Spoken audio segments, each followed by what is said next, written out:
buzima wari urimo zigutereka ahandi hantu, ko atari igihe ubikora ari Kristo Yesu ubikora. Tumufitiye icyizere, se wa mbere n'ababikoreye.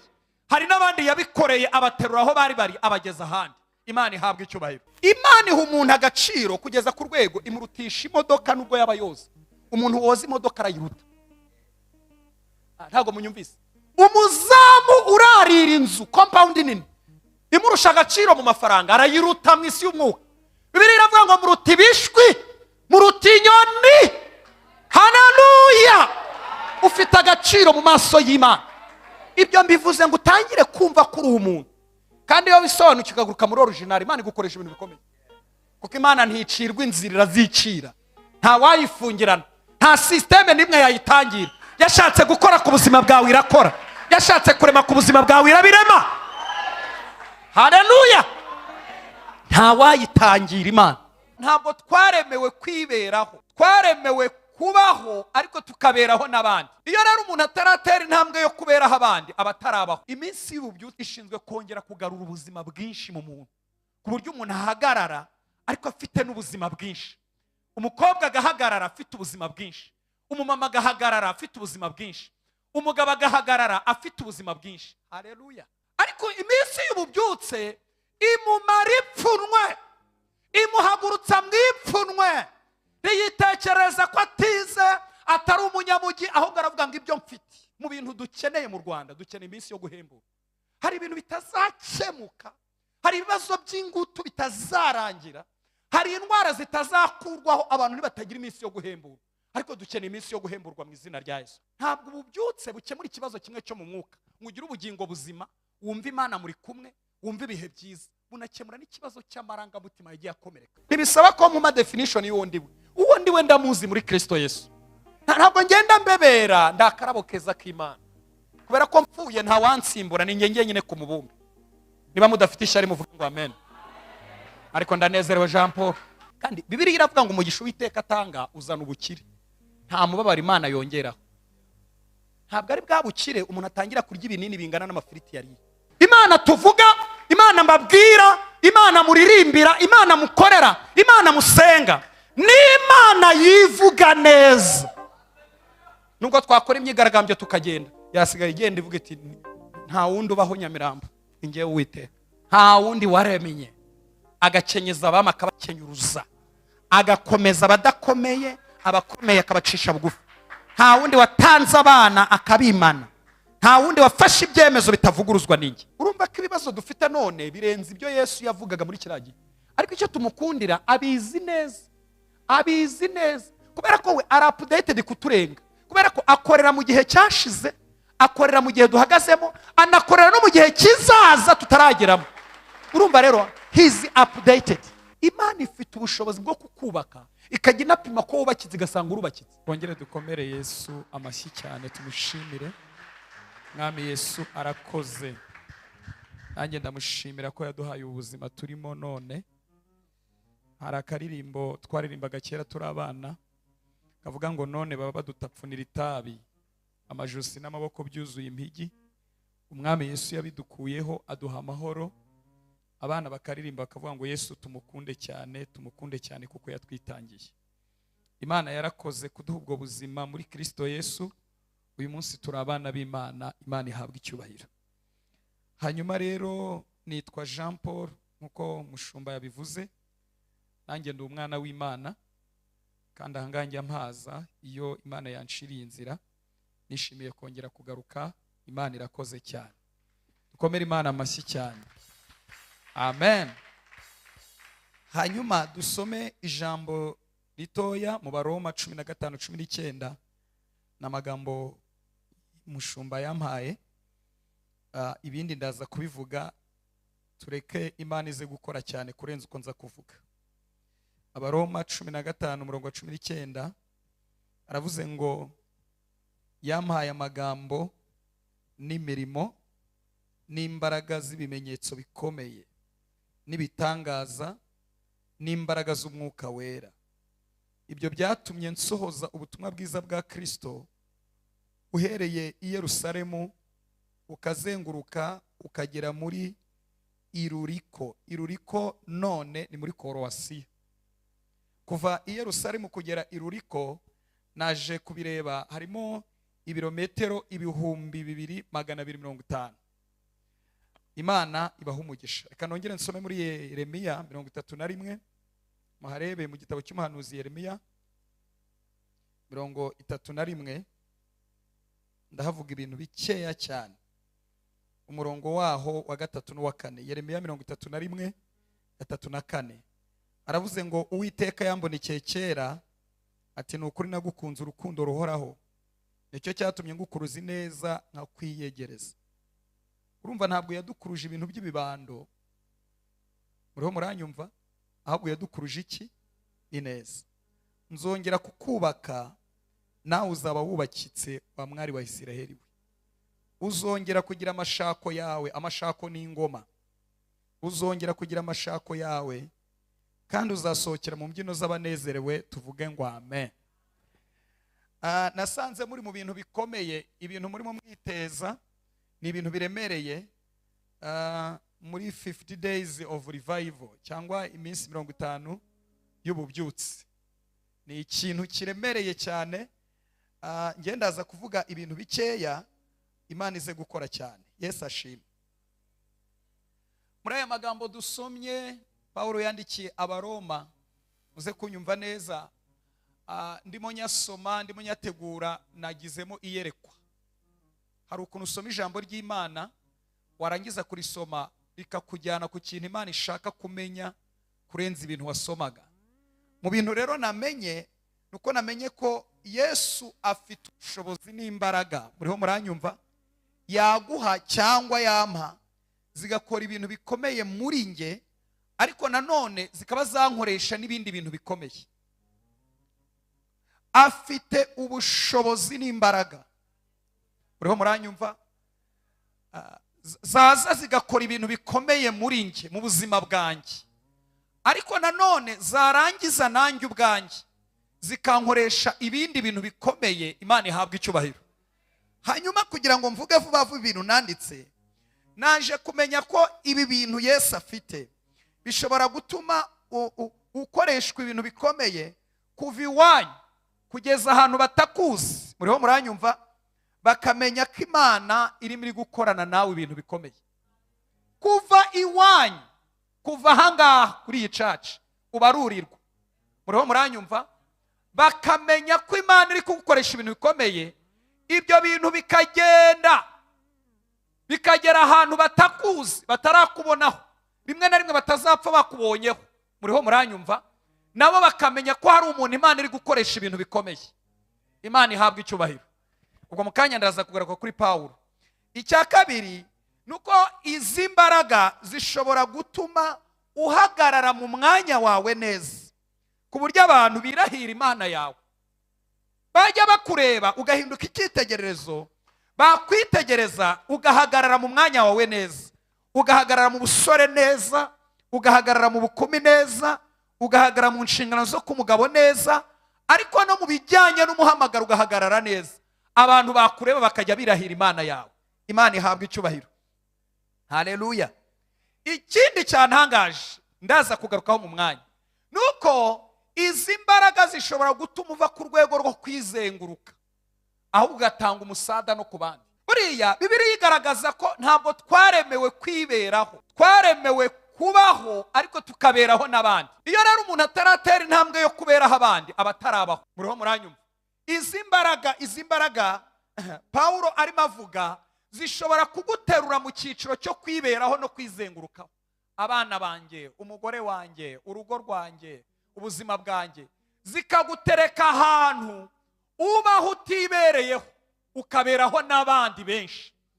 Namwe muri murumva iteraniro riri inyuma y'ubuzima bwawe. Reba abantu baba bacometse ku buzima bwawe, wageze ku rwego rwo kutiberaho ubereyeho abandi. Imana ihabwa icyubahiro. Ikindi cyantangaje, Yesu ashimwe, haleluya, nuko izi mbaraga zishobora kugushoboza ibyananiye abandi bose bikabananira, ariko izi mbaraga zamara kumanuka zikagusoboza guhagarara no gushobora ibyananiye abandi. Mu bintu byantangaje, haleluya, uzi ko namenye ko umuntu ashobora guhumuriza abantu akabaha ihumure kandi ari we bagakwiye guhumuriza. ugasanga ni wowe bagakwiye kuza tukavuga ngo twese tukavuga ngo Paul, ariko tukagusanga n'imbaraga zituma ahubwo wowe uduhumuriza kandi ari twebwe twagakwiye kuguhumuriza. Murambaza muti wabisomye? Natekereje Ezekiya aterwa na Senakeribu, yamuvuzeho ibintu bibi cyane, aranamusuzugura cyane, ariko ari ku rwego rw'imbaraga ahubwo ahumuriza n'abandi bayuda. Arababwira ngo mu ruhande rwe ari kumwe n'amaboko y'umubiri, ariko mu ruhande rwacu turi kumwe n'Uwiteka.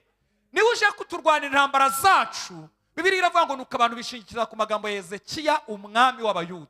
Imana ihabwa icyubahiro. Imana ishobora kuguterura mu buzima urimo, ikaguha imbaraga zituma uhumuriza abandi nubwo abandi bakwiye kukubwira ngo Paul. Ugasanga umuntu ni umupfakazi, ugasanga umuntu ni imfubyi, ugasanga umuntu ahagaze mu bihe bitoroshye, ariko ugasanga niwe ufite imbaraga zo guhumuriza abandi. Imana ihabwa icyubahiro.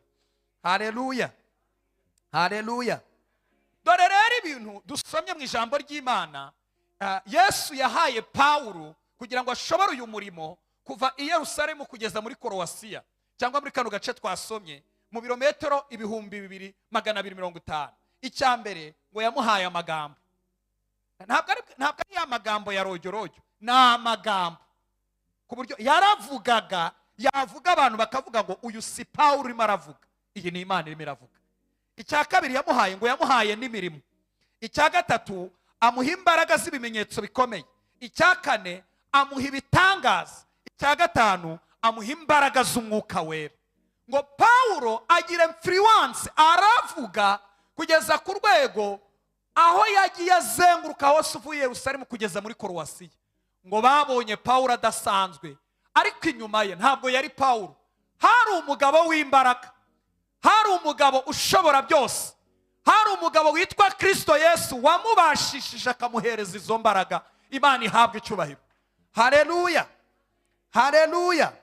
Iyi nyigisho yanjye rero ndacyari mu isobanura mpamvu, nizera mpamanya n'umutima n'umwuka wera ko ndaza kurangiza kuyigisha. Muri bo muranyumva? Haleluya. Hari ibintu bimaze gushira muri wowe. Icya mbere, agahinda karaba kamaze gushira, kwiganyira birarangira, intimba zirashira, umutima ubabaye urarangira. Hari izindi mbaraga ziraguterura mu buzima wari urimo, zigutereka ahandi hantu. Ko atari igihe ubikora, ari Kristo Yesu ubikora. Tumufitiye icyizere, se wa mbere arabikoreye. Hari n'abandi yabikoreye abaterura aho bari bari abageza ahandi. Imana ihabwa icyubahiro. Haleluya, haleluya.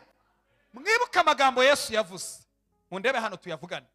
Yaravuze ngo umujura ntazanwa n'ikindi keretse kwiba, kwica no kurimbura. Ariko yageze hepfo avuga ijambo ryanejeje umutima, aravuga ngo ariko ngeweho nazanywe no kugira ngo zibone ubuzima kandi zibone bwinshi. Reka mabwire ikintu nahishuriwe ndimo nsoma aya magambo. Mwari muzi ko iteraniro Imana iraza gutangira mu buzima bwinshi. Haleluya, haleluya. Muranezerewe nkuko nezerewe? Haleluya. Kandi umugabo ubivuza bifitiye ububasha. Niko kumujura nta kindi kimuzana, Satani nta kindi kimuzana, ni ukwiba, kwica no kurimbura. Ubuzima bwawe yabwinjiyemo bugenza gutyo.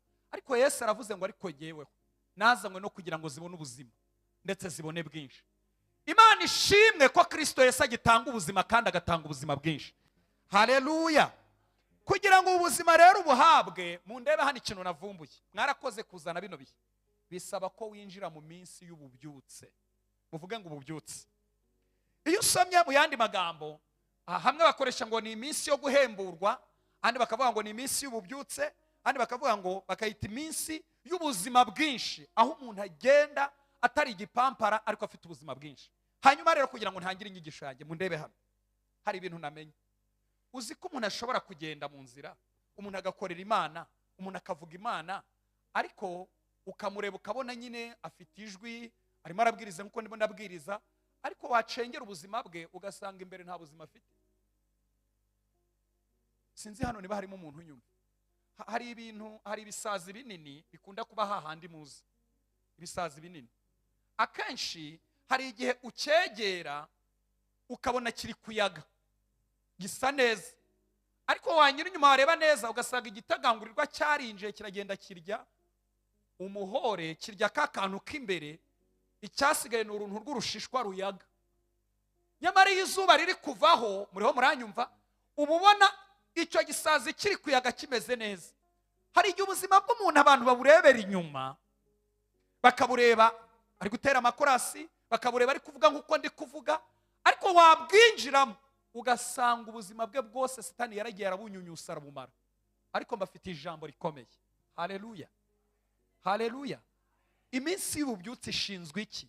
Ishinzwe kongera kugarura ubuzima bwinshi mu muntu, ku buryo umuntu ahagarara ariko afite n'ubuzima bwinshi.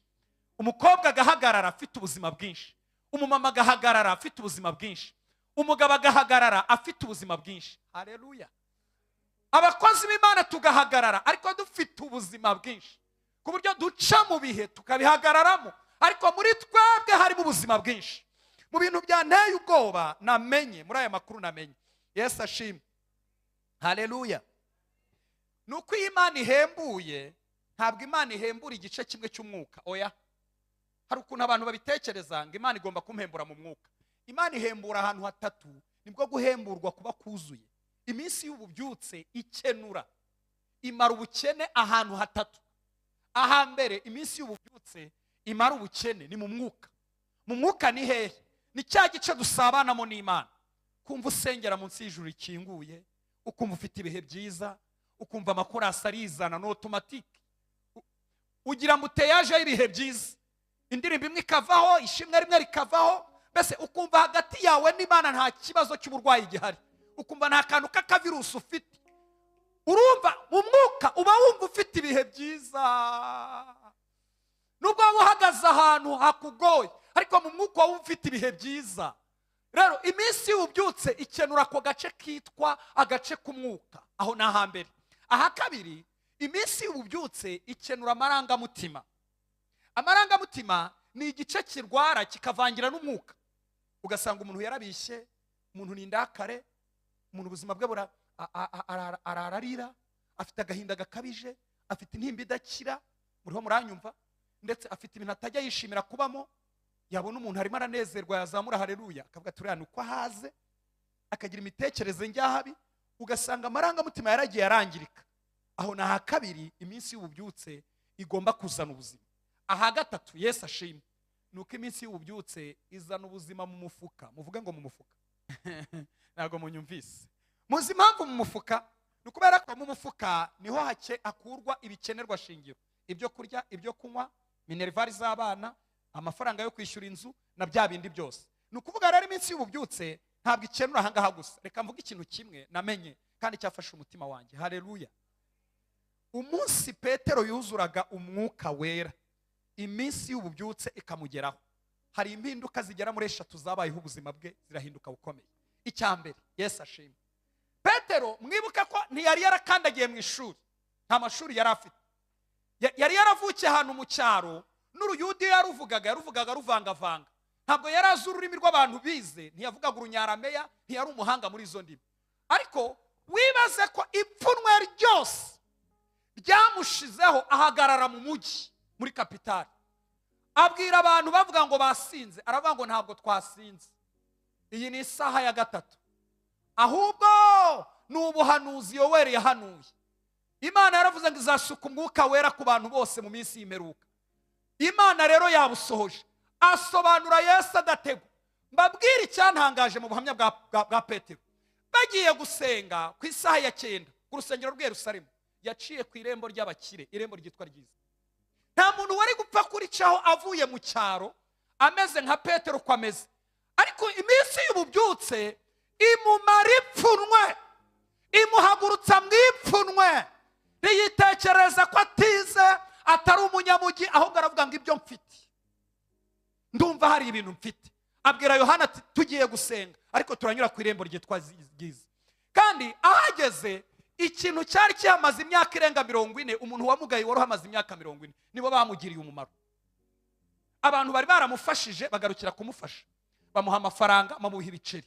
Ariko Petero yaramubwiye ngo ifeza n'izahabu ntabyo dufite, ariko ndagusaba udutumbire. Haleluya.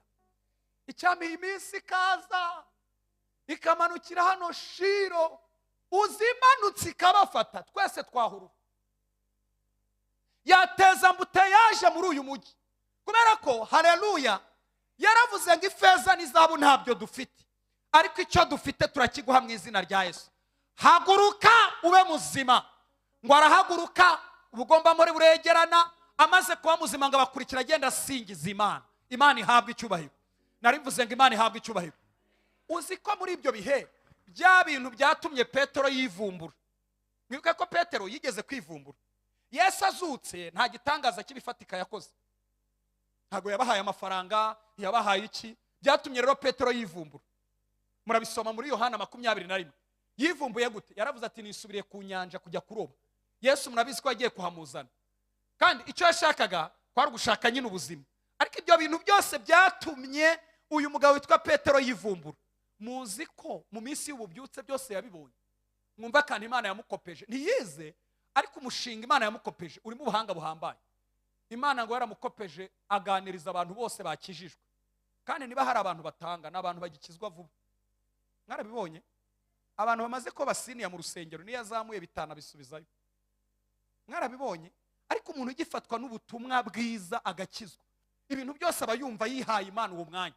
Ariko dutinda ku rusengero, hari umwuka ugenda ufata abantu, ukagenda ubafata ku buryo umuntu agenda akorera Imana nabi, abivanga agenda ashyira mu bwenge bwinshi. Mwagiye mubibona. Rero Petero yahuye n'abantu bakize baje gutembera i Yerusalemu. Muriho muranyumva? Ababwirije, namwe murebe umugabo wabwirije 5,000 bakihana. Reba 5,000.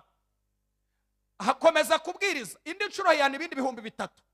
Murumva batari benshi ngo bihanye Petero. Imana iramukopeza aramubwira ngo rero genda ubabwire bagurisha ibyabo byose, bazana inoti, bazana amafaranga yose barayazanye. Ngo bakoraga igaburo ryera bagahita banarya. Uzi ko Petero yarahaze agera ku rwego abwira abo basenganaga, arababwira ati rero mureke tujye gusoma ijambo ry'Imana no gusenga, nibyo duhamagarirwa, ibiryo bitazatwica, dushyireho abadiyakoni. Urumva mu mwuka nitrebye iminsi yo guhemburwa yamwubatse. Ariko no mu marangamutima ntagifite complexe yavukiye Galilaya n'ubuzima yakuriyemo. Arimo arakorera Imana muri kapitali adahunahuna tamwara. Haleluya. Ariko no mu mubiri Imana ibagiriye neza. Niba hari umuntu wapfuye agataha atarekaramye ko Imana itamuhaye ibyo kurya, ni Petero. Yapfuye ameze neza nta bibazo afitanye n'Imana. Reka mabwire, mu bintu dukeneye mu Rwanda dukeneye iminsi yo guhembura. Hari ibintu bitazakemuka, hari ibibazo by'ingutu bitazarangira, hari indwara zitazakurwaho abantu nibatagira iminsi yo guhembura. Ariko dukeneye iminsi yo guhemburwa mu izina rya Yesu. Haleluya. Haleluya bene data. Haleluya. Haleluya. Dukeneye iminsi yo guhemburwa, dukeneye iminsi y'ububyutse, kuko ni izakemura ibintu biremereye. Itorero rigira imbaraga mu bihe by'ububyutse. Iyo itorero ridafite ububyutse rihinduka rojyorojyo. Abantu bose bararikandagira, abantu bose bararisuzugura, umuntu wese araripapira arisuzugura. Abarozi, abapfumu, abakonikoni, ukurura, ukora mvutema, ubwo nushika abantu baravanga. Ariko abantu bafite ububyutse bagira igitinyiro, bagira icyubahiro, barakomera, bagira imbaraga. Iyo abantu bafite iminsi yo guhemburwa, iminsi y'ububyutse, bagira imbaraga, bagira respect, bagira igitinyiro. Imana imfashe muze kunyumva mu izina rya Yesu. Kugira ngo rero nze kwihuta, ngenda ndashaka kuvuga ahantu habiri. Iminsi y'ububyutse ikeneye kuza kugira ngo iduhe ubuzima. Yesu ashimwe. Haleluya. Buriya twasomye amagambo yavuze ngo nzongera kukubaka, nawe uzaba wubakitse. Ngo uzongera gusohokera mu mbyino z'abanezerewe, uzongera kugira ingoma zawe. Naratangaye, mundebe hano babwire, umuntu ashobora kuba ari umunyamwuka mwiza ariko amarangamutima akaba bishe, ashaririye, bitewe nuko amarangamutima ye yangiritse. Ntabwo ububyutse bukemura ikibazo kimwe cyo mu mwuka. Mugira ubugingo buzima, wumva Imana muri kumwe, wumva ibihe byiza, bunakemura n'ikibazo cy'amarangamutima yagiye akomereka. Reka mbabwire nk'ingero nk'eshatu ubundi tuze gukomeza. Mundebe hano bibabwire nitonze. Mu bintu bikomeretsa amarangamutima bikayangiza, umuntu akabihirwa, icyambere ni ukujyanira abantu urukundo bakakwakiriza urwango bateguye neza. Uzi kujyanira umuntu urukundo washoye imbaraga z'amarangamutima, kandi urukundo ruravuna. Urukundo nimutekereze ko ari ikintu cyoroshye. Urukundo ruravuna. None iyo rwatangiye kwiruka mu muntu nka 4G cyangwa 5G ruravuna. Uzi kugenda wajyaniye abantu urukundo, uzi ko nabo bakwakira mu rukundo, bakakwakiriza urwango bateguye neza, urapfa. Reka mbahingero nkeya ndimo ndatanga, kandi muri iyi minsi numvishe umwuka ngendera, numva nsabye kubyigisha ko dufite abarokore benshi barwaye, usanga igice cy'umwuka ari kizima pe, afitanye ibihe byiza n'Imana nta kibazo, ariko byagera mu mwuka ukabona arahengamye, ararwaye, ararembye. Yosefu yambereye urugero narwanye rwobo. Yagiye kureba abakuru be, kandi se yaramutumye amakuru y'amashira kinyuma. Umwana wabagaho mu butesi agenda ateta avuga ati nimpura na Rubeni ndamuhobera, cyagara Fureri Yuda ndagihobera. We ntazi ibyo bari gupanga, ngo yirirwa bashaka, ariko kubera urukundo bafite ntiyacika intege ngo asubire mu rugo, kuko aho baragiraga ntabwo ariho bari baragiye. Yirirwa bashaka rero, ababonye bageze asanga bose bari guhekenya amenyo, atari yavuga ijambo na rimwe, bahita bamwambura ikanzu se yamwambitse. Ubwo bivuga ko hejuru asigaye yambaye ubusa, atari ababazi biri kumubaho ngo babaze ngo amakuru bimeze bite, bahita bamushyira mu rwobo. Atari ababazi impamvu, yisanga ari ku minyururu bamujyanye mu isoko mpuzamahanga ry'abacakara mu Egiputa. Atari abazi impamvu, yisanga aguzwe no kwa Potifari, naho baramurenganye, murabyibuka ko bamurenganyije. Atari abazi ikintu kiri kumubaho, yisanga ari muri gereza afungiwe icyaha atakoze. Niho rero yavugiye amagambo yo gukomereka, aravuga ngo iwacu niho banyibye, kandi nta cyaha nakoze. Niho kuvuga ngo ndazira iki, ni iki kiri kuba ku buzima bwanyu. Mwibuke ko mu mwuka afite ibihe byiza, Imana imwemera kubi, ariko amarangamutima ararwaye kuko yajyaniye abantu urukundo, bamwakiriza urwango bateguye neza. Reka mbahingero nkeya tubihuze no mu Rwanda. Uzi gushaka umugabo ukandika muri telefone dadi mutarabana, wagera akakwira ati ndakwanga n'inzoka yanjye kurebye, urapfa. Kandi hari akantu namenye ejo bundi, hari abagabo baje mu materaniro nkababwira, namenye ko mu bintu bitanu Imana yahaye abagabo harimo n'ububiko bw'imitoma. Buna aba basore bafite ububiko bw'imitoma, kandi ni automatique. Ni nayo mpamvu burya, ni nayo mpamvu muri Afrika hari igihe ibikomere biduhemukira, bikabwira abagabo ko ibibwiye umugore neza ngo arakuzeyuka, ngo muhabutamuka mahana ikagenda ngenda. Umugabo we ni ufite imitoma ya original, brother wawe mukuru wawe ntabwo afite imitoma ya original. Mwibuke ko Adamu ahuye na Eva, Yesu amubwira imitoma yavuye, ubiko arabufite, stowe iruzuye, kandi ni kama iri automatique. Ubu bwiye umuhungu hano ngo yandike imitoma, yandika.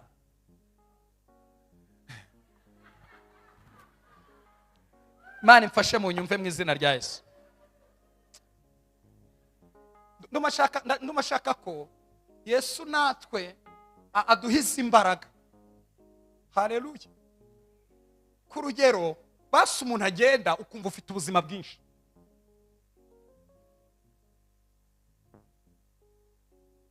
Utsi kushaka mu muryango, hari abadamu hano banini bahari, mufite ba nyoko bukwe na basobukwe mu cyaro, barabavuga shaho, kubera ko bavuga ati yaririye umwana wanjye Kigali. Barabakecuru mujye mubitondera, uzikwana n'igihe umujyanira igitenge akavuga ngo wamukuburiye kandi wakiguza ari gishya, baba bagoye. Uzi gushaka mu muryango bakakwanga bose, mwebwe ntabwo gukunda abantu bakakwanga. Niyo mpamvu njya nganiriza abantu Imana iri kugirira neza, nkavuga ngo Imana ni kugirira neza ukaba umukene, jya usuhuza umukene mwuziranye, bimuzamurira amavuta. Reba uwo mwegeranye umubwire ngo nzajya ngusuhuza, bizamura amavuta. Ntago mubizi ukuntu bizamura amavuta. Uzi kujya gusuhuza umuntu wagiye gutyo, ugiye kumuhobera mwararirimbanye muri washitimu, agahita gukwepa cyangwa akagira gutya, niyo kubwira ngo ariko se ntago uzaho parufe bayigurira, urapfa. Kintu cya mbere gikomeretsa amarangamutima kikayangiza, kandi Imana imfashe mu nyumva, no kujyanira abantu urukundo bakakwakiriza urwango bateguye, birakwica. Burani nayo mpamvu hari ibyaha bikomeye mu ndabe hano bibabwire, niba hari bashiki banjye muri hano n'abasore muri hano. Abasore ndashaka kubavugaho gatoya. Abasore imiterere yacu rimwe na rimwe tujya mu bintu tutabitekereje neza tukabivamo vuba. Abakobwa babijyamo batinze ariko babigeramo bakabitindamo. Ubwo ibyo mvuga murabizi arabwenge. Ntabwo nshaka ababyeyi babyumva, ndashaka ari mwebwe nanjye mu byumva. iyo uhamagaye umukobwa nimugoroba utaramuteguye kandi we yaramaze kugenda nk'imbabura, uti mbivuyemo, arapfa. Ashobora no kumera amezi 6 arwaye umutwe udakira. Uzi gutandeka umuhungu yarashoye ibishoro bye byose, ya mitoma nyine ya stoke yarayifunguye, saa 4 saa 3 yica kuri message WhatsApp Instagram, imwe akabyandika mu mpine. Ariko uzi imitoma ihimbisha umuntu ibintu by'impine ntago mubizi. Akabyandika warangiza ukamuhemukira, ni cyaha gikomeye. Kugira ngo murompe mubisenye bisaba kumutegura, kuko uba wanjye aba yarashoye ibishoro. Noneho buri urukundo ukuntu ruvuna, ikintu ushora amarangamutima. Buri urukundo dushora amafaranga yonyine wavuga uti ndayahombye nkuko no ku isoko bahomba. Ariko gushora wowe ubwawe, ndagukunda n'umutima wanjye wose. Mu gitondo akavuga ngo ngarashari, kandi abahungu niko babigenza, bamwe badakijijwe babandi bergiriye ngo mbivuyemo, ugasanga yagukinisha gurapfa. Ikintu cya mbere rero gikomeretsa ni ukujyanira abantu urukundo bakakwakiriza urwango bateguye neza. Imana imfashe mu nyumve mu izina rya Yesu. Icya kabiri gikomeretsa ni bikomere abantu bahererekanya mu muryango. Mama yarakomeretse, nanjye ndagukomeretsa. Niba so yarakomerekeje mama wamubwira na bakamubwira ngo uri stupid bakibana, iyo stupid azayikora transfer nko ku bana 5 azabyara. Azajya babwira ati you stupid. None urumva uwo mukobwa abwiye ngo ni stupid, ashobora kuza agakizwa akagira ibihe byiza mu mwuka, ariko amarangamutima ntakiri. Yakubiko kwamubwira ngo ni stupid, akajya abwira umukozi wo mu rugo ati stupid. Urumva ni transfer bari kugenda bahererekanya, ni ibintu bagenda bahererekanya. Hari ukuntu umuntu akomerekera mu muryango, muvuge ngo hari ukuntu umuntu akomerekera mu muryango. Ndashaka utavuga ibintu byinshi, mu ndebe hano babwire. Hari ukuntu umuntu akomerekera mu muryango, agakomereka bimwe bikomeye. Yewe impamvu byigisha ndi free, narakize. Kandi umwami Yesu yangiriye neza. Umwami Yesu yangiriye neza. Hari ibintu bitatu ntajyaga nishimira mu buzima bwanjye. Icya mbere, ntago nakundaga ibirori birimo abantu baseka nta mpamvu. No. Amareba umuntu araseka seka iki? Niki cyabaye? Ikindi, mu buzima busanzwe ndaderanje cyane, ndanasetse. N'ubu ushobora gusanga mu rugo bantegereje ngo mbasetse. Ko ntangira guhamagara ndi inyuma y'igipangu. Ntangira guhamagara, ubwo biterwa n'ibyaje. Ntangira guhamagara ndi inyuma y'igipangu. Nabo tubana benshi no ku kazi ndabasetsa cyane. Ninjira muri office nkababwira atmosphere nziza y'akazi. Baturakoze pasteur. Ariko kera ntabwo ariko byari bimeze. Nari meze nk'umupolisi wagira ngo mushinzwe amagenzura akomeye y'abantu. Mwashoboraga kuvuga amagambo nk'ibihumbi 2 nta na rimwe ndavuga, ndimo mbareba nkagemera hasi.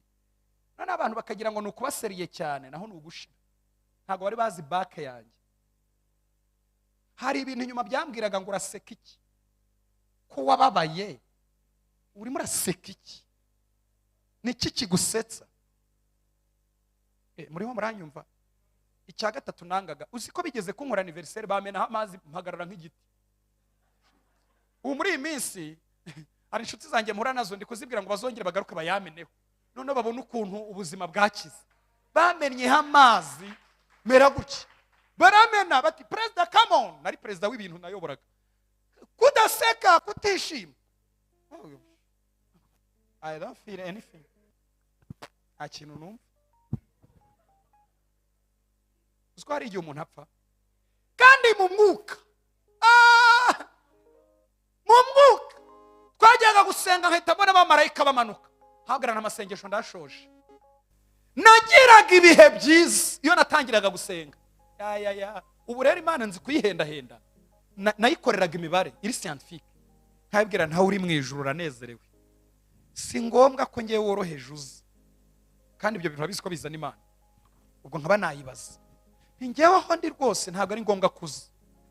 Ushobora no kuhoreza icyo ndimo ndasaba kigakemura amatiku mfite, ariko ikigumira mu buturo bwawe bwera. Urumva imibare irimo, urumva amasengesho imibare irimo. Nasengeraga abantu bagafata mena amen, ariko mu maranga mutima nangiritse merewe nabi. Ngeze aho rero ntangira kurwara ibintu bidasanzwe. Byagezeho biba byinshi, ntangira kurwara ibintu bidasanzwe bihe rero. natangiye kumva mbihiwe n'ibintu byose biriho by'ubuzima. Noneho nkagira akantu uyu munsi kanshizemo ka gahunda cyane, ariko nkayoberwa impamvu, ku buryo nateraga imyenda ipasi aho nyimanitse wawukora nkahita ndwara umutwe. Kuko umuntu ukomeretse afata ibyemezo bikomeye akabyita ko ariko ateye ariko arembye. Noneho rero nyuma yaho rero umunsi umwe ntazibagirwa. Haleluya. Muvuge ngo byaje kugukomerana. Musiko byaje kunkomerana. Byaje kunkomerana mfata icyemezo cyo kujya kurwana n'umuntu wanteye ibyo bikomere. Kandi yari umubyeyi wanjye. Hari ibintu bitatu byari byarambabaje mu buzima. Icyambere nuko data yakubise mama cyane, kandi akamukubita ntangiye kuba mukuru, ndi umwana wiga muri primaire mbibona.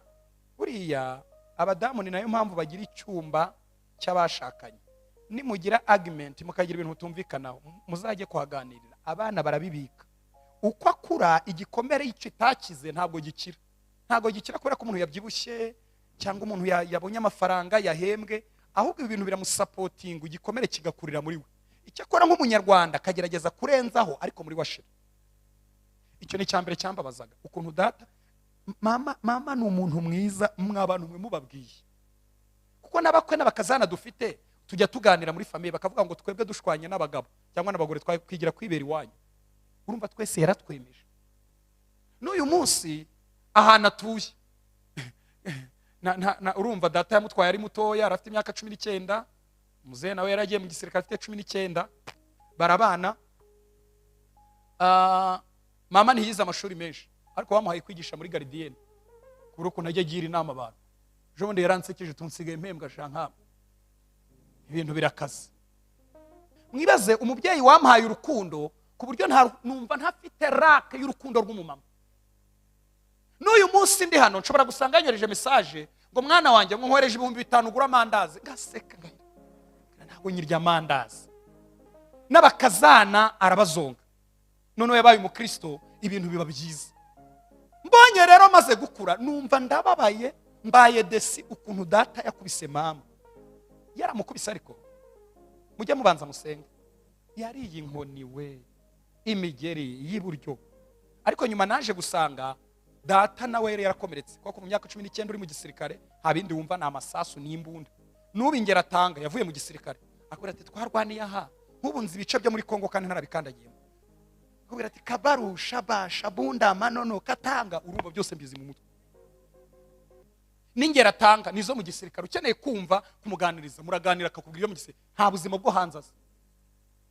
Ubwo nawe nyine yarakomeretse arangije akomeretsa umugore. Icya kabiri cyambabaje nukubura data imyaka myinshi. Noneho nubwo nari umurokore ufite ibihe byiza byo mu mwuka, muzi ko hari indirimbo yamfashaga nyibabwire, ni indirimbo ya Rakidubi ivuga ngo remember me. Habagamo igitero kivuga ngo waradusize ugisoweto gira ugaruke turagukumbuye, bagashyiramo amarangamutima. Numvaga mfite umworera munini wa data nkumva ntiyigeze haba. Ko ngewe sinigeze sangira na data ku meza, nta munsi numwe yigeze ambwira ngo ndagukunda habe n'isegonda. Ni nayo mpamvu iyo ndi kubiganiriza abakristo biwacu mbwira abagabo basige bataha saa 7 bari kunywa ikawa.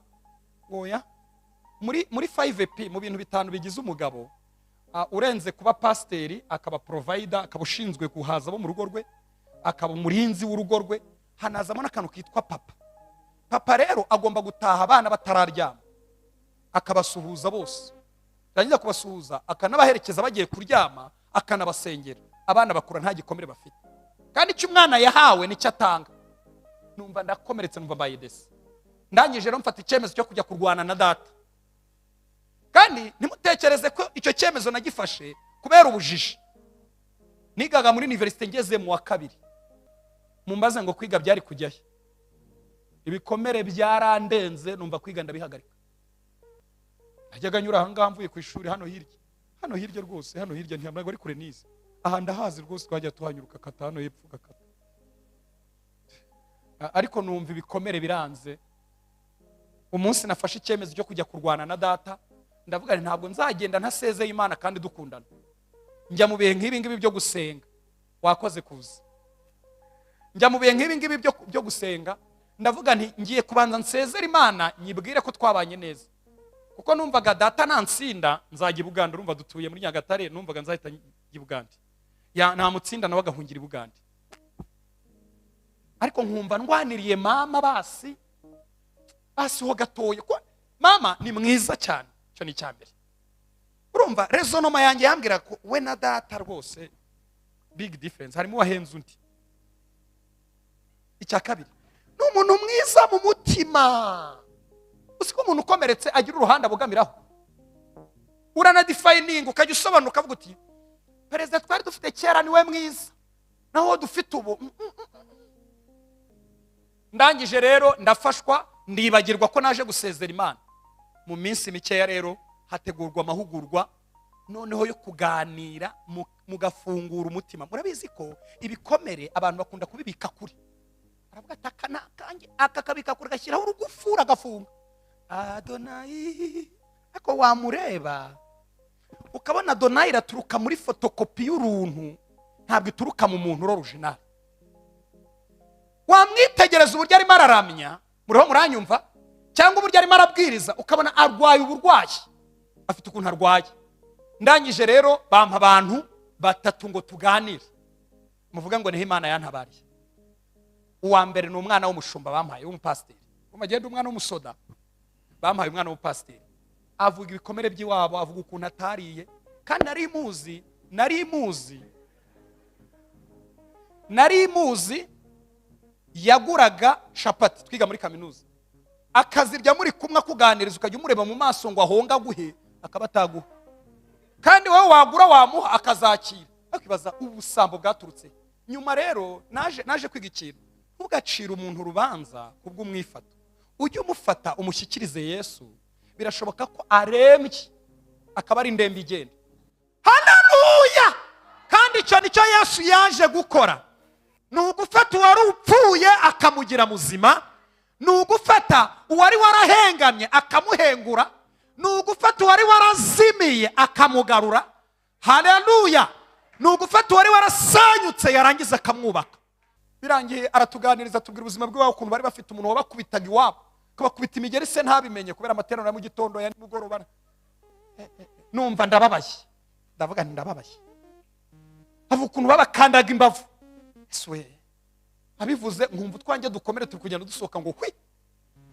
Hari ukuntu umuntu avuga ibintu yahuye nabyo kumva utwaye ngo hwi. Burani nayo mpamvu kwishiriza mu rusengero ntabwo byemewe, kwigira indakare. Ntimukwigira indakare, ushaka kwigira indakare kugira ngo ufite ibikomeye, ariko wagana no mwegeranye ugasanga wo kwiye guseka ahubwo 90%. Imana imfashe mu nyumva. Icya kabiri yavuze, avuga ukuntu bataryaga neza. Yewe swe ndavuga nti ngewe wenda nababaye kubera ko twebwe wacu twakoraga ibirori kwa gatandatu. Mama urumva yaduhaga keya nyinshi, kadukoresha ibirori kwa gatandatu.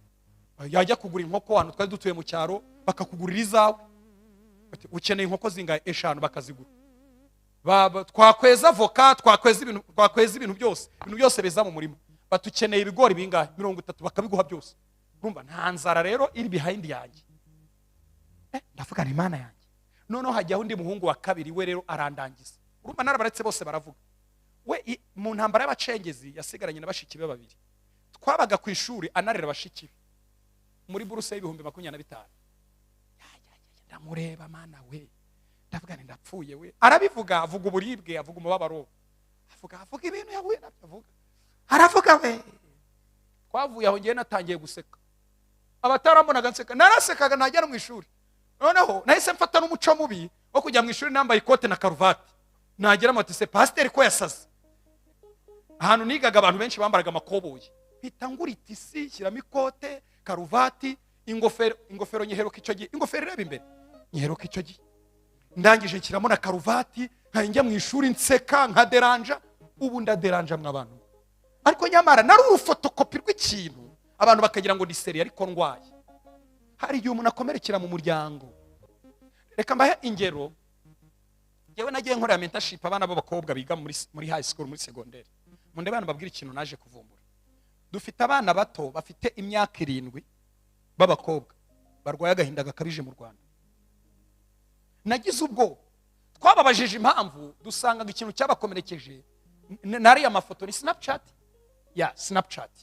Snapchat yaragakoze. Kubera ko Snapchat abantu barifotora bagahindura background agasa neza, noneho we rero kubera ko atagira smartphone nziza iyo batanayifite yakwifotora yabyohereza abandi bana bigana agahita yumva n'uruntu nakantu jimbiri jigo amatwa hengamye mutwe agahera akagira agahinda gakabije. Reba umwana w'imyaka 7 ufite agahinda gakabije kubera ko mu muryango ntiyashoboye kumugurira bya bindi bishobora kumukora bya bindi ashaka. Ajya mu ishuri yaganira n'abandi. Murabizi ko turi mu kinyejana cya egoisme cyo kwikunda cyane. Aho ujya mu ishuri umwana wawe yagira kandi ku akantu kundi mwana atwara bakamugutuma bakavuga ati taha ujye kuzana papa. Hari abana rero bafite ibintu birata, yazanye smartphone nziza n'utuntu n'igikapu n'igishya, uwawe kirashaje kandi umwana akaba azi kwibona kwera. Yaragiye bibona kuri internet. Ayamubwira ati nakumubwira ati umwana agaheru gatavuga. Mwemwe mukagira ngo umwana yakuze atavuga, naho ni fotokopi yambitswe nuko mu muryango batashoboye kubona ibikenerwa shingiro akabana n'abamwirataho. Njye hano nize muri segonderi twagiraga ibice 3 by'abantu. Ahantu twararaga muri dortoir twagiraga abanyusi ndaje mbabasobanurira, tukagira ababire, tukagira n'abapasteri. Abanyusi bari abantu bambaraga inkweto zinuka bakananyara ku buriri, bari barabahaye agace kabo. Habagamo abantu batavuga bare turudi umwegera, noneho ukagira ngo nibwo buzima, naho nuko bamugize izori. Barimo baramwibutsa ko anyara ku buriri ageze mu 5 muri segonderi kandi nawe ntabyo ashaka. Barimo baramwibutsa ko iwabo bakennye nta nkweto bashobora kumubonera, kubera ibikweto byabo bajyaga babifatana byibuka bakabisohoramo bakabijugunya hanze. Tukagira igice cy'ababire, ni abantu babaga barananiwe kwiyakira, bateraga inkweto nshyashya, bagatira amakoboyi mashyashya, bagatira utwenda dushyashya, bubahoraga ku mico, icyo bita imico. Tukagiramo n'igice cy'abapasteri nyine nicyo nabarizwagamo twasengaga. Ariko abo bana bitwa abanyusi barambabazaga, naranabyangaga cyane. Ngo uriya mutipe ngo aba mu banyusi. Ewe uziko umwana hari igihe yazaga kanatsindwa n'isomo ntaryumve kubera ko atsikamiye n'ikirere kimubwira ngo nturi umuntu, uri ikinyusi. Ikinyusi murakizi? Ni igikweto cyashaje ukandagiza mu mazi kikayanywa yose, nicyo bita ikinyusi. Reba rero kugira ngo umuntu bamwambura wariwe bamwita ikinyusi. Bakozi b'Imana, iri joro ndashaka kubasengera. Haleluya. Iminsi y'ububyutse mushaka izaze ibazanira ubuzima mu mwuka, mu bakristo badahindurwa n'ibihe, mu bakristo banesha ibyaha, mu bakristo bakorera Imana neza, mu bakristo bayumva. Ariko nanone Imana ivura amarangamutima, muve muri fotokopi nibwo muziryohera. Ubu ngewe mwanyemera mutanyemera ndakarabo keza k'Imana, ntibisaba ko mu definition y'uwundi we. Uwundi we ndamuzi muri Kristo Yesu. Ntabwo ngenda mbebera, ndakarabo keza k'Imana, kubera ko mpfuye nta wansimbura, ni njye nyine ku mubumbe. Niba mudafite ishyari muvuga ngo amen. Ariko ndanezerewe Jean Paul. Haleluya. Nejejwe n'iki? Nuko ubuzima mbabwiriza ari bwo mbamo. Ntabwo ndi kubasomera teori. Teori ndazifite nateguye, ngira ibintu byinshi. Ariko ubuzima ndimo nibwo ndi kubabwira. Haleluya. Ngiye umuntu deranje wanjye, kandi ibyo bintu ntabwo nabigiraga, ubwo byari byaragihewe. Reka mbikore muremesheke. Kwenda mushumba nyine nta muderanje, ntabwo nyanderanje bashumbira icanye bashumba nditonda cyane. Kwishaka gutinda hariya uritonda, nuko umushumba yagira ibihe byiza wowe uroroha. Allo, abakozi b'Imana simbabwiye akantu. Salomo yaravuze ngo nujya gusangira n'umutware uzifatira icyuma ku muhogo, ngo ahari ubutaha bazagutumira. Nukuvuga iyo ugiye gusangira na Salomo ukaryana ikinyabupfura gike, mu birori bikurikiye ntabwo bagutumira. Allo, jambo ry'Imana ni ryiza, jambo ry'Imana rifite imbaraga. Haleluya. Hari igihe rero umuntu akomerekera mu muryango. Hari akandi kantu gakunda gukomeretsa abantu mu muryango, ni igihe bakuvanguyemo kandi barakubyaye ababyeyi, bakakuvanguramo, none barangiza akaba aribo bashinja ibintu bibi. Atukora gake byawe, mama wakabona afite umuntu akunda cyane agirira icyizere, wowe mbese barakujugunye uri rejected. Uzi ko umuntu apfa niyo ageze mu rugo rwe abashaka gutegeka kugeza no kuri Marie Jose, kuko nta buyobozi na bukeya mwamuhaye. Abashaka kuyobora ikintu cyose kiri mu rugo, ashaka no niba ari umukobwa abashaka kuyobora n'umugabo. Aro ugiye he? umugabo ati nkase hano mu biryo uranyura he? Ndanyura kuri alimentation. Iyo utazi gutanga raporo ntimubana, kuko yabayeho baramurejectinze, nta kintu ayobora mu rugo, batamugirira icyizere, ntibanamutuma n'inyama, niyo bagiye kuziteka baramubwira bati bugiye gukina. Hari igihe umuntu akomerekera mu muryango. Tuvugane bene data, muri kumwe? Turi kumwe? Haleluya, haleluya. Mbibutse ko hari ibintu bibiri mugomba kuzajya mubabariraho abantu. Wahura n'umuntu wese, uwo muzahura wese ukahita umwabarira. Icyambere, nta nama twigeze dutumirwamo ngo duhitemo ahantu tuzavukira. Nanjye iyo bantumira mu nama, papa kubera ko nsigaye mukundana mama, nari kwemera ko bambyara ariko bakambyara Los Angeles. Najya kwiga nkiga Harvard.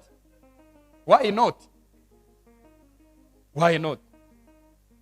Ariko icyambere mukwiye kubabariraho abantu, nta muntu uhitamo ahantu azavukira. Kabiri, nta muntu n'umwe mu buzima uhitamo ko azavuka se. Ntawe ubaho. Twebwe dufite famiye irimo intambara nyinshi. Avuye Uganda, n'abavuye muri Congo narabamenye ejo bundi, tukagira n'abari mu Rwanda. Hari aho ugera bati wajyana abana batarekaba, abangaba bo urabona ko bajya gusa nkatwe, bikabaza genda uruntu ndukuntu. Igihe byajyaga bimbabaza, avuga basi ni munsengera Imana noneho idutumeho duhitemo ahantu tuzavukira. Duhitemo. Ufite intoki nziza z'umwera ariko ibyo mvuga murabyumva. Nta munyarwanda n'umwe ushobora kukwakira atabanje kureba hasi kugira hejuru. Ntawe ubaho. Arabwenge. Ari igihe nigeze kujyana na anko mpura n'ibibazo bikomeye. Duhura n'umuntu aravuga mwise ko adasa na ba anko. Noneho undi mugabo waruhara aravuga ati nese abantu bose barasa. Ariko kandi abanyarwanda bazi gusuzugura, icyo bita kumefia, gusuzugura. Arakumefia akoresha ibimenyetso, ukabona akugize rojyo, akuvanze n'isosi y'ubunyobwa, akuvanze n'icyo akujugunyiriye, atavuze atagukozeho. Buriya niyo mpamvu Imana iha umuntu agaciro kugeza ku rwego imurutisha imodoka nubwo yaba yoza. Umuntu woza imodoka arayiruta. Ntago munyumvise?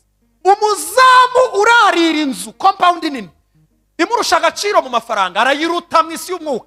Bibiliya iravuga ngo muruta ibishwi, muruta inyoni. Haleluya! Ufite agaciro mu maso y'Imana. Ibyo mbivuze ngo utangire kumva kuri umuntu. Kandi iyo bisobanukiwe ukaguruka muri original, Imana igukoresha ibintu bikomeye. Kuko Imana nticirwa inzira zicira. Nta wayifungirana. Nta system nimwe yayitangira. Yashatse gukora ku buzima bwawe irakora. Yashatse kurema ku buzima bwawe irabirema. Haleluya! Nta wayitangira Imana. Ndanezerewe Jean Paul. Ubu rero ndiryohera. Nubwo abantu batabaryoheye ndiryohera ngewe. Njya hariya nkayiganiriza neza. Nkayibwira hari n'igihe mfashwa nataha nagera mu rugo nkayibwira nti urare neza nanjye ndaye neza. Ahita nsinzira mu 120. Imana yamaye umudamu mwiza w'umutesi utarababaye nkanjye. Uvukiye Kameme mu mujyi. Sibyo? Muranyumva? Tonko udafite ibibazo nk'ibyo nagize byinshi by'iwacu mu gisirikare, dusengana iminota 10 bamaze gufashwa. Mu gihe ngiye binsaba amasaha 2. We ahita asenga ati mwami Yesu, akabararize. Nkayiwe shaka ikintu kiri kumuriza. Nubu tujya tubivugana nkakibura. Ariko nkaza gusanga nyine nanjye Imana ikungira neza uturira dusigaye tuzi. Hari igihe mfashwa nkarira. Yamara Imana izigira neza. Imana izigira neza. Hari igihe rero umuntu akomerekera mu muryango. Akahakomerekera, umugore akahakomerekera, umugabo akahakomerekera. Hari ikintu ndimo nasengera mu Rwanda. Dufite abagabo, murabizi ko mu bintu bitanu nababwiye Imana yahaye Adamu mbere yuko imuha umugore, mwahaye Eva. Mu bintu bitanu Imana yamuhaye navuzemo bikeya. Icyambere nababwiye ko yamuhaye ububiko bw'imitoma buri original. Burana n'ukeneye imitoma, ujye usenga usengera umugabo guha imitoma iri original. Uwo mubana muri kwaya, uwo muririmbana muri ashitimu, na brother wawe ntiyaguha imitoma ingana n'iy'umugabo wawe. Imitoma ya original ibitswe na wa mugabo wawe. Noneho akandi kantu Imana yamuhaye nuko yamuhuje n'ibiti biribwa Eva taraza. Yamuhuje n'ibiti biribwa Eva taraza. Bivuze ko yabonye ibiryo mbere yuko Eva aza. Mu yandi magambo, iyo umuntu yubatse urugo ari umusore, ntabwo umugore agiye kumugaburira, ahubwo agiye kugaburira umugore. Mu mahame y'ubwami umugabo yagakwiye guhura n'ibiryo mbere.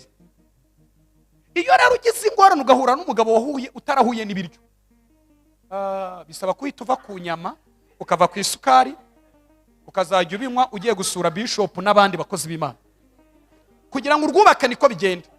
Murabirwanira, agura ikiro kimwe cy'inyama akakibara. Kandi mu mahame ajyanye n'urugo nta mugabo wemerewe kumenya Muri Jose ziri mu rugo. Umugore niwe ushinzwe interior design, niwe umenya Muri Jose. Muriho murabyumva? Umugabo ashinzwe kuba inyuma y'ihema, yarangiza akarinda ihema, ariko anatekereza uburyo azabimura mu gitega akabajyana kwirebera. Viziyo ze ziba ziri kure. Ntabwo rero yabona umwanya wa Muri Jose, ntiyabona umwanya w'amatasi yamenetse. Iyo rero umugabo atangiye kwivanga mu bintu byo mu rugo imbere, abafite utuntu tw'udukomere. Murakoze kandi ubu nasoza. Murakoze. Ese muranyumvise? Hari abagabo baje mu materaniro banyumvise? Iyo ubona umugabo ari we wishizeho imibare y'imbere mu rugo, ngo ni nyugura itasi, ni nyugura iki, urarwaye, keneye kurekura inshingano zitari izawe. None ninde uzaprotectinga? Dayimoni izabinjira nuri mu matasi. Wagakwiye kuba uri inyuma y'ihema ucungana nazo, utekereza ibintu bikomeye by'umuryango. No madamu nawe akarwana interior design akamenya ko irange ryagize ikibazo. Buriya n'umugabo nataha yiyenza mukabona yiyenje ku bintu byo mu rugo. Bari kwangaya amatasi ngo ejo bundi nasekeje abagabo. Ari abagabo baje mbakopeza ukuntu bazirinda ibibazo byo mu rugo. Bya bindi duhura nabyo tuvuye ku kazi. Uvugira inyuma y'igipangu. Urazuti mbese muraho ukaza uganira. Bahita babimenya ko waje po bakayibika intebe bakazigira neza. Niba hari umugozi wa televiziyo bakuriye bawugize nabi bakongera gucumukura neza, abana niba bakora bagahita baryama, ugera mu rugo nta dayimoni ihari. Ariko iyo uje utunguranye umeze nk'inyeshyamba, usanga dayimoni nk'eshanu zigutegereje po ku muryango. Uwajugunye ikintu hano, umwanda, wariye amafiriti akayata hano, umugati waguze ukuvunye bawukatakase kuko bavukiye Kigali barita bajugunya aha. Uhita uterwa na dayimoni nka 240 kuzihandoringa birakugora. Imana imfashe mu nyumva. Hari igihe rero umuntu akomerekera mu muryango. Hari umugabo nkunda witwa Yabesi mwese muramukunda. Ndabizi ko abantu b'Imana mumukunda. Ngo yarakuze asanga mama we yamukagiyemo agahinda. Ukagira nicyo kinyarwanda numva cyiza. Aramukagira. Ngo ni nko kumuraga, amukagiramo agahinda. Ariko agira umugisha asanga yamenye Imana. Aravuga kubera iki mpfa, kubera iki napfa. Ngo ajya imbere y'Imana specifically ayisaba ibintu bine. Uyu mugabo naramukunze. Yagiye imbere y'Imana zicyo ashaka. Aravuga ngo ndagusaba umugisha. Kandi Bibiliya iravuga ngo umugisha Uwiteka atanga uzana ubukire. Nta mubabaro Imana yongeraho. Ntabwo ari bwa bukire umuntu atangira kurya ibinini bingana n'amafiriti yariye. Oya. Nabyo nzabibigisha n'ingaruka. Nzabigisha ikintu cyitwa ukuntu Satani aserereza abanyamasezerano. Ugasanga ategereje amasezerano igihe kinini, yamara no gusohora akajya arya ibinini bingana. Noneho rero ugasanga ibindi barabyinjoyinga, n'abakoresha mu rugo barabyinjoyinga. Ugasanga ni umunyamujinya, ni indakari. Ugasanga ni umukire w'indakari kubera ko bamushyize ku bishayote. Bishayote murabizi, reka kayote. Shayote ni ibintu bimeze nk'amazi. Bamushyira ku bintu by'ibiritiro by'amazi, ujye uzinduka saa 9 ubigotomera. Ninde bibabwiye? Bura buzima ni functioninga mu mana. Mujye munywa amazi mukore na siporo. Ariko kuzinduka saa, reba amazi kuzinduka saa 9. Niba musenga reba iminota tuba tumaze hano. Ubu saa 9 nkava mu buriri ngo ngiye kunywa ibintu by'ibizi. Ibizi kame mu ngiye kugotomera ibizi. Umugisha Uwiteka atanga uzana ubukire. Ariko nta mubabaro Imana yongera. Iyo birivuze ngo nta mubabaro Imana yongeraho, hazamo akantu kitwa enjoy. Gira mwene song enjoy. Blessings without enjoying are not blessings. Blessings, imigisha igomba kuzana n'akantu kitwa enjoy. No mu mwuka. Iyo Imana ikujura umwuka uri enjoying. Nari mwabona umuntu wafashijwe. Mwahoza mubireba se. Utera udukorasi, mbese wirya imbere y'abantu. Tuzaririmba. Imana nishobora kuguha ibihe byiza ngo yibagirwe enjoy. Uri enjoyinga. Niyo mpamvu birivuga ngo umugisha Uwiteka atanga uzana ubukire, nta mubabaro Imana yongera. arayibwira ngo umugisha.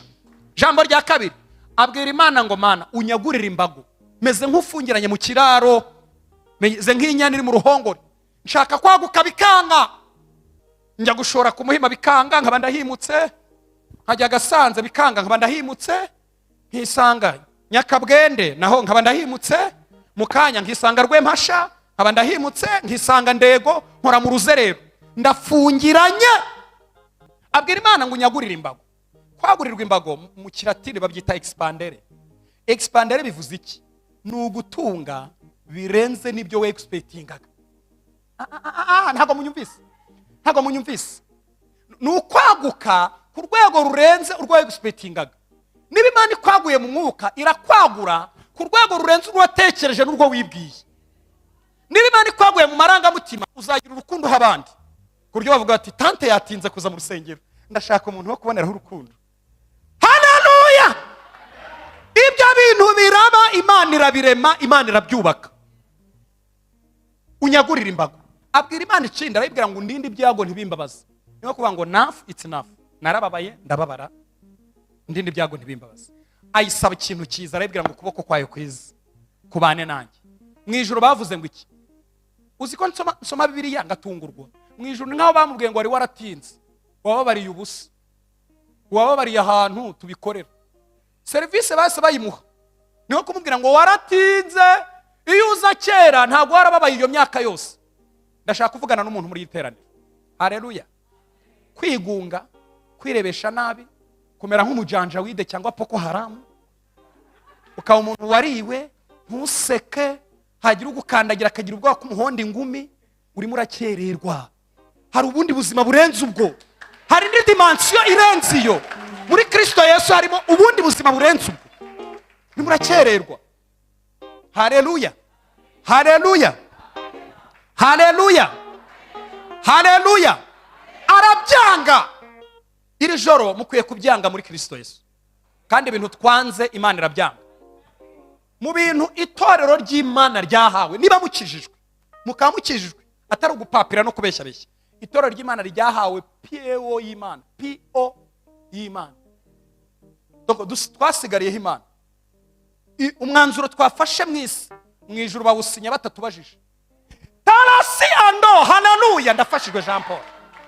Umwanzuro itorero ry'Imana ryafatiye mwisi bawusinya mu ijuru batabajije ngo byagenze bite. Niyo mpamvu icyo tuzafungirana kirafungiranwa, icyo tubohora kirabohora. Itorero ry'Imana ni izo mbaraga rifite. Niyo mpamvu abadayimoni batatwica uko bashaka. Haleluya! Ndanezerewe Jean Paul, kandi yo nezerewe Mana, ndanezerewe pe, ndanezerewe pe. Shalasi endore kota manto senavo atole senaku. Iyo nezerewe kandi nanzi ko maze kuba Kristo ukuze, none urumva ntangiye kubivanga, bitangiye kundusha imbaraga. Haleluya! Haleluya! Nanone ndashaka muhaguruke dutera haleluya, ndanezerewe. Haleluya! Kubita abazimu nka 6 cyangwa nk 8 cyangwa nk 10. Haleluya! Imana ibaho umugisha. Mwicare dufite peo, ibyo twanze birangika. Mundebe hano babwire. Ejo bundi nashatse kwihumura mu nsanga sinzawushobora ndawureka. Nashatse gufata Bibiliya ngo mbarure imari y'Imana irimo. Ngo mbarure ibintu byose mbishyire mu madolari y'amanyamerika. Ntago barukore mu nyumvise.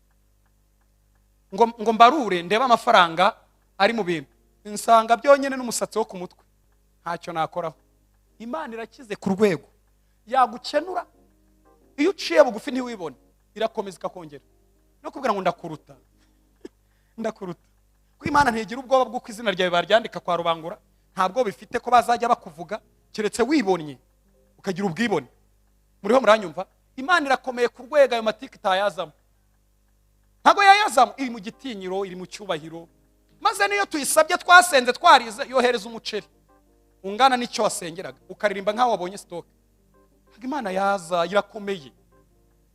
Irahangaho irimo iragenda ariko iri mu gitinyiro cyane, iri mu cyubahiro. Muri Yesaya 45:5 iravuga ngo ni ngewe Uwiteka, nta yindi Imana ibaho uretse njye. Imana tuvuga Imana mbabwira, Imana muririmbira, Imana mukorera, Imana musenga, ni Imana yivuga neza.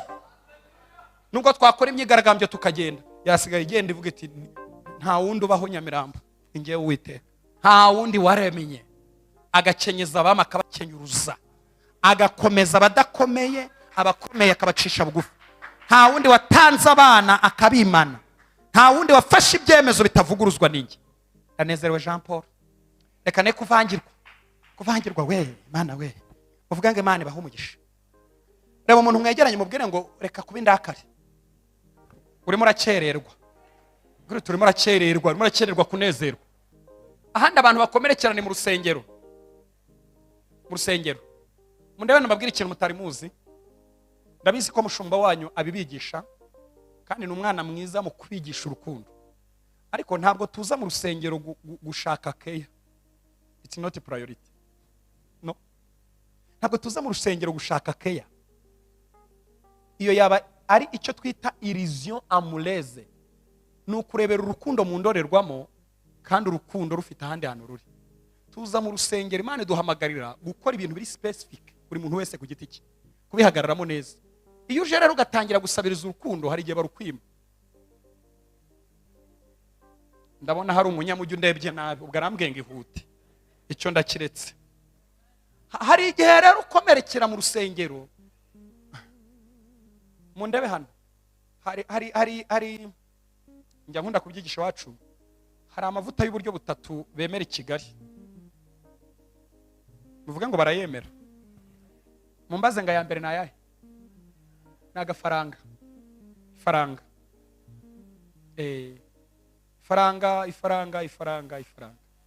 Kandi kera aho ngaho ne kuvuga amafaranga.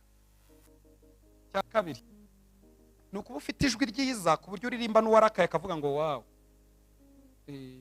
Ntibisaba kurepeta igihe kinini, kandi ariwe mwataka. Fa kuburirimba nk'umunyamerika kabisa, ukazamura mikrofone ukagira urya, baravuga ngo wow. Icya gatatu ni ukuba ushobora kureberayo abantu, kubareberayo. Abanyamujyi bafite ibibazo byinshi, bakeneye zomeni yata, bakeneye tango sita, atorakota, barabikeneye. Hari abakobwa babikeneye, hari ababyeyi babikeneye, kugira ngo bamenye ukuntu bafatisha icyerekezo. Iyo rero mu rusengero nta hantu na hamwe ubarurirwa, nta mpano ufite ikenewe mu rusengero. Icya kabiri, nta faranga ugira, nta nubwo bareberayo. Urarwara ukizana ku rusengero, ugategereza wakubaza aho wagiye, ukamubura ukanisubiza mu rugo. Iyo wihaye ibintu byo kwivumbura ugakomereka, ntacyo uba ubonye. Mu rusengero abantu bakomerekeramo. Imana imfashe mu nyumve. Kamvuga icyanyuma kugira ngo nihute nsoze. Yesu ashimwe. Ikindi gishobora gukomeretsa umuntu kikangiza amarangamutima ni ukubaho mwipfunwe, complex, igihe kirekire. Kandi ipfunwe rishobora guterwa n'impamvu, ndavuga impamvu imwe ntabwo mvuga nyinshi. Ni ukubaho wagakwiye kugira icyo umara ariko ugasanga ntacyo umaze. Iyo ubayeho mu buzima wagakwiye kugira icyo umara, uri mu myaka yo kugira icyo umara, ugasanga ntacyo umaze, kandi bikaba igihe kinini, birakwangiza. Muzi impamvu bikwangiza? Ibaze nk'ubu ngubu hagize umuntu wo mu muryango witaba Imana, tukagukurikira tuzi ko tujyanye Nyaruguru hafi ya Kerete Kongo Nili, twagera tugasanga iwanyu nta tuwarete ihaba, wazongera kuramya neza? Kuvuga wabayeho ukwiye kugira icyo umara, none ntacyo wamaze. Abantu benshi mubona muri uyu mujyi batavuga, abenshi bafite ibyo bikomere. Arareba akabona umujyi yawujemo, arasitaguringa, afite intambara, afite ibibazo, afite ingorane, mu muryango we ntacyo yamaze, nawe ubwe ntacyo yimariye. Agahitamo guceceka avuga ati ndi useless, speechless, nta kintu mfite cyo kuvuga. Ariko Imana idufashe, Imana idufashe. Ibi byose mbabwiye rero bigira ingaruka zikomeye, mu nyumve neza. Ndavuga mu bikeya, guhora ushaririwe, akomo kandike, ubihiwe, agahinda kenshi kadashira, ibitekerezo byo kwigirira nabi, harimo no kwiyahura, kumva uri ikintu, uri uruntu, urakana. Uraho muranyumva? Gusabiriza urukundo cyane, ukajya unihata n'abantu ngo bagukunde batanabishaka. Gukomeretswa n'ubusa, umuntu yazamura gutya kubera ko hari aho gututsa agize gutya, tante wajyaga gutuka akabanza akagira gutya, ukavuga uriya arantutse Jean Paul kandi already igene nafashe. Ukomeretswa n'iki? Buriya nayo mpamvu umuntu wakomeretse ari very complicated, yakennye ukamufasha bisaba gukoresha ubwenge. Ushobora kumuha ikote akaryereka abaturanyi bose akazagutangamo ubuhamya paruwasi yateranye, kubera ko ushobora kurimuha kubera ko akomeretse akavuga ati yandebe igikote cyashaje rwa rundi rw'urudabada yanga nirwo yampaye, akazagutangamo ubuhamya paruwasi yateranye. Kuko umuntu wakomeretse nta nubwo abona n'amashimwe ku bantu, n'akantu gato wamukoreye ntabwo akabona, ahubwo abona ikindi kintu cyamukomerekeje. Niyo ukomerekeje akantu gato agushinje ko ari we nyirabayazana, ubwo ni wowe uri updated mu kumugirira nabi. Muvane mu mutwe abantu, muvane mu mutwe abantu. Abantu ntabwo wabikorera ngo uzabibashe, abantu ntabwo wabikorera ngo uzabibashe, mukwiye kubavana mu mutwe. Imana imfashe mu nyumva. Rero hari igihe bigera none bikazana n'ingaruka z'umubiri, bitangiye gufata cya gice cyitwa umufuka. Ugasanga umuntu arwaye igifu kidakira, bareba acide bagasanga buri gihe acide irazamuka, ariko ikizamura ni iki? Ni umutwe uhora umurya, ahora yumva ababaye, ahora yumva ari uruntu, ari akantu. None acide ikazamuka akanga kurya, ugasanga arwaye hypertension, umutima watangiye kugira ibibazo, akarwara umwijima, impyiko zigatangira kufairinga, bajya kwa muganga ati impyiko zawe zitangiye kugira ibibazo, ariko wabikurikirana ikintu kibyihishe inyuma, ugasanga nuko ubuzima yakomeretse agatangira kwigirira nabi. Wigirire nabi. Twabonye ko Yesu afite imbaraga zo kongera kuzana ubuzima bwinshi. Ubuzima bwinshi muzi icyo bisobanuye, ni ukuguha ubuzima bwawe ukumva bayi satisfait, ariko nanone ugatanga n'umusaga, akagira ubwo arenzaho nawe ukagirira abantu uhereza ku buzima, ku buryo umuntu avuga ngo nabaye kwa runaka yaduhaye ubuzima. Imana ihabwe icyubahiro. Nari mvuze ngo Imana ihabwe icyubahiro. Haleluya, haleluya. Ese muri muranyumva? Hari noneho n'abagira ikindi kintu kibi nk'abiga, hari igihe umuntu atangira kwibagirwa, loss of memory, akibagirwa. Umuntu agatangira kudasinzira, ugasanga umuntu amaze amasaha 8 adasinzira. Ngewe rero ubu nsinzira nk'akabebe, ariko nimuzanserereze. Ngiye mpfa kugira n'ubu ngubu turi kumwe hano mu materaniro, kandi ntago mbeshye. Nubwo mwamusakuza mukambwira bati nkicara muri intebe nkikunja ngashyuha, ngira amahoro menshi, keretse mfitanye n'umuntu ikibazo nibwo nasinzira neza. Mba numva bigomba kubanza bigakemuka, abanza nkamwerera imbuto, kuko ndi umukristo, mfite inshingano zo kutabwiriza gusa, mfite inshingano zo kwerera umuntu imbuto akandeba mu bwa buzima. Icyo nicyo cyambuza gusinzira. Naho ngo ibibazo ingorane ndasinzira Jean Paul, ko nakize cyari kiremereye, ibisigaye biroroheje.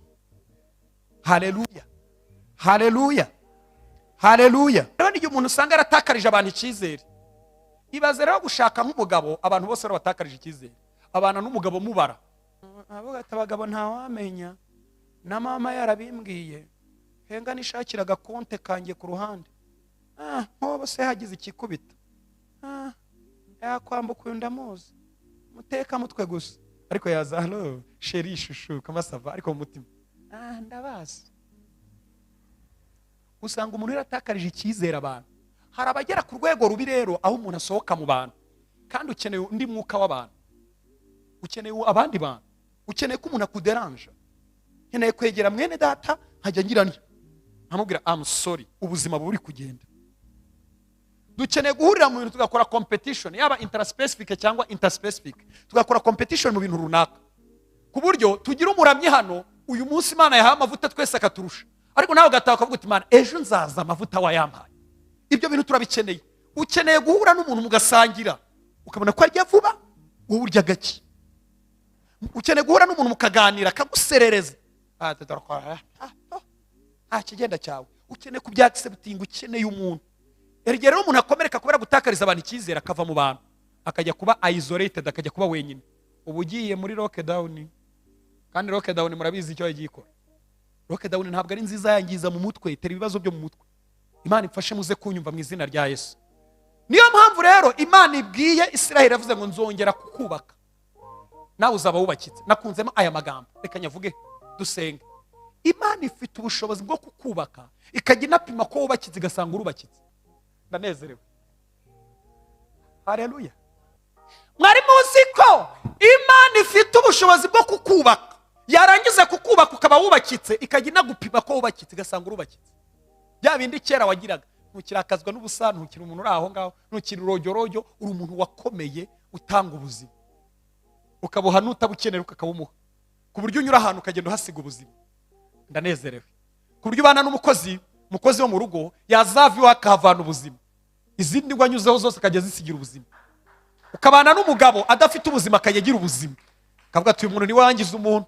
Ukabana n'umugore akagira ubuzima. Haleluya, haleluya.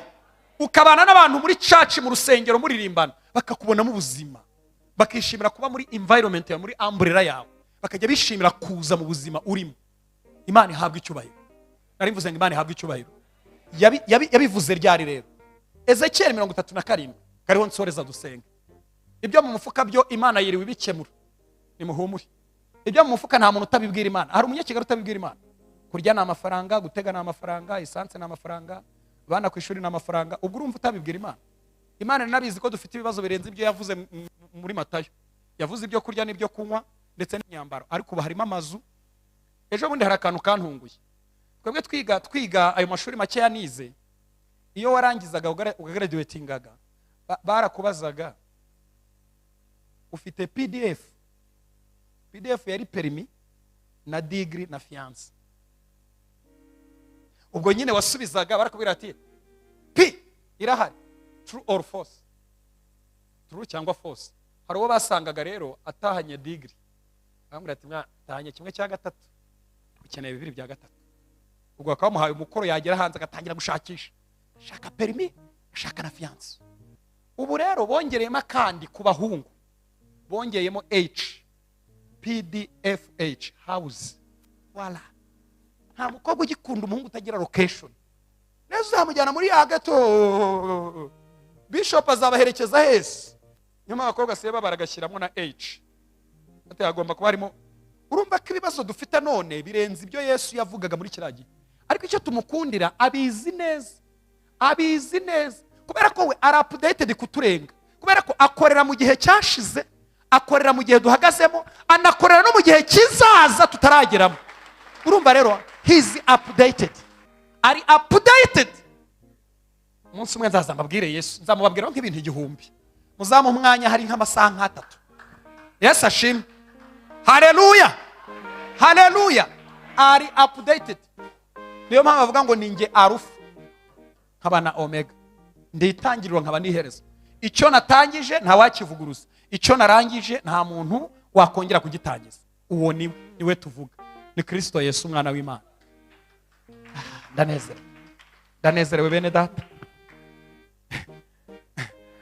Bibiliya iravuga ngo Ezekiel Imana iramumanura ijya kumwereka ba bantu bazubakika, ijya kubamwereka. Uziko yahageze Imana yaramubajije ngo ndashaka kubakopezamo ikintu kibitsemo, mbabwire ko nta kintu kitashoboka, ibyaba byarakwangije byose, yaba mu mwuka, yaba mu marangamutima, yaba mu mufuka, ndashaka kubakopeza ko Imana ifite imbaraga zo kubikora. N'uwapfuye upfa kuba igifite umwuka, yakuvanayo ikakugira muzima. Ezekiel ngo arebye amagufa uburyo yumye n'uburyo atandukanye, yasubije Imana arayibwira ati mwamenye agasanire wo bizi. Uziko hari umuntu ureba urwego rwe uburyo yangiritsemo, ukavuga uti ni wo bizi, ukaba udashobora kubyizera keretse umwuka bikubwiye. Ariko ndashaka mbabwire mu byizere, bwira uwo mwegeranye ngo ubyizere kubwo buzima bwinshi bwakuvanayo bukaguhagarika ahandi hantu hadasanzwe. Ngo arangije Imana yamubwiye ijambo rimwe, yaramubwiye ngo we hanura gusa, ibisigaye ngenda bikora. Wowe hanurira ubuzima bwawe, uvuga ngo ngiye kubaho, nta bintu byo kuba indakare, ndumva mbaye muzima. Ujye ubwira umufuka ngo wa mufuka we ugomba kugira ubuzima, ngomba kugira ibintunga n'ibyo mpabandi. Ntabwo nguye kubaho mfite icyo maze n'icyo ntamaze, ngomba kubaho ndi umuntu w'umumaro. Twabonye ko Paulo Yesu yamuhaye ibintu akagira imbaraga mu birometero 2250 kuva i Yerusalemu ukagera muri Korowasiya. Paulo yabwirije ubutumwa bwiza burahafata. Imana yaguha ubuzima bukagira imbaraga no muri bene wanyu wa muri Amerika. Ntusigare uri umuntu basabiriza gusa, ahubwo nawe ukajya ubakorera service bakabutiza ko mu Rwanda bakarishye. Nyohereza $1 rimwe. Ndumva barutse kwigisha itorero rimwe mbabwira ibintu bitatu biba muri Afrika nanga, kandi ndabyanga kuva ku murongo wa mbere kugeza ku wa nyuma. Nta n'umuntu uzabinkundisha, nta n'uwamugura ngo mbikunde. Icya mbere nanga ikintu kiba mu Nyafurika cyo gusaza umuntu asabiriza abana. Ndabyanga. Umwana namutanze kuvuka, ngiye mfite abana batatu, mfite abakobwa babiri beza n'umuhungu umwe. Muranyuma. Haleluya. Mwibaze rero ubwo buzima nabatanze gukora, nabatanze no mu ishuri. Nge nta nubwo nize neza ngo nigenda ntaha mu rugo njya mu rugo, nize muri boarding. Inzara gukubita, umuntu yakugurira indazi ukamushyira muri promotion y'umutima, ukavuga uti ni impembwa. Ntabwo byababayeho, irindazi ryonyine. Noneho ibyo byose nabimutanzemo. Najya gusaza kuko Imana yavuze ko tuzarama, kubaha Imana gutera kurama. Imyaka y'umunyabyaha ni izatuba, ariko kubaha Imana bitera kurama. Warama ugasanga urye aro ko mutandeba, that's stress. No turi kureyizinga abana bakuriye mu mujyi. Abana batangira kwicara ageretse akaruhuko kandi afite imyaka 2. Mwarabibonye namwe? Mu gihe twebwe twabimenye ugeze nko mu 6 segonderi. Ngiye nakoze kuri computer ngeze mu 6 muri segonderi. None abiwanjye bagira 4G mu rugo. Usanga ari gukanda n'agatoya gakanda. Dufite n'uwamezi 9 ari kurwanira telefone, ndabareba nk'abakansi. Ibaze rero kuzabahamagara, aro mundebe. Nyamara Imana yaduha ibizadushajisha, tugasaza tumeze nka Aburahamu. Aburahamu mwana musomye yashaje abana impano, abaha gift.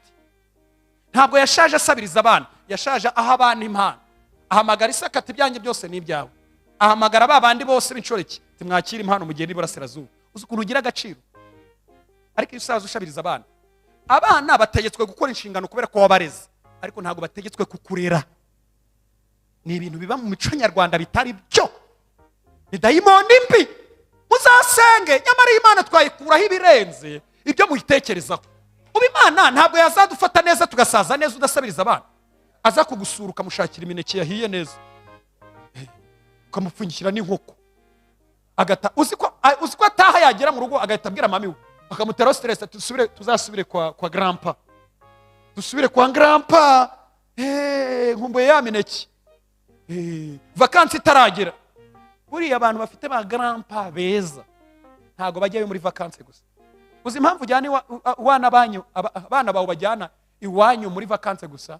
Ni ikibazo cya voilà. Muvuga ngo voilà, mbigishaga France. Muzishyura bombo yo ku gati. Icya kabiri nanga. Mundebe hano. Nanga kubona umuntu akuze agatangira gukora imirimo y'abato. Sanga umuntu atangiye gukura, umuntu afite imyaka 60 nibwo agiye guhinduka umuzamu wa butike. Umudamu arakuze afite imyaka 60 nibwo yikoreye agataro. Kandi muri Afrika kubera umuruho uhaba, hari igihe ugira mwinshi ukabyara abana ba express. Abadamu murabizi uwo muruho. None mukubarera ukananirwa ugasanga ari bito tutasinziriye. Ibaze kujya kwikorera agataro ufite imyaka 60, usinzira abakiriya bataraza. Hari imirimo wakora ukiri muto, wanyonga igare, nta cyasha kirimo. Imana ishobora kuguhera hasi kazakugeza hejuru, wabihinduka umuzamu. Muriho muranyumva?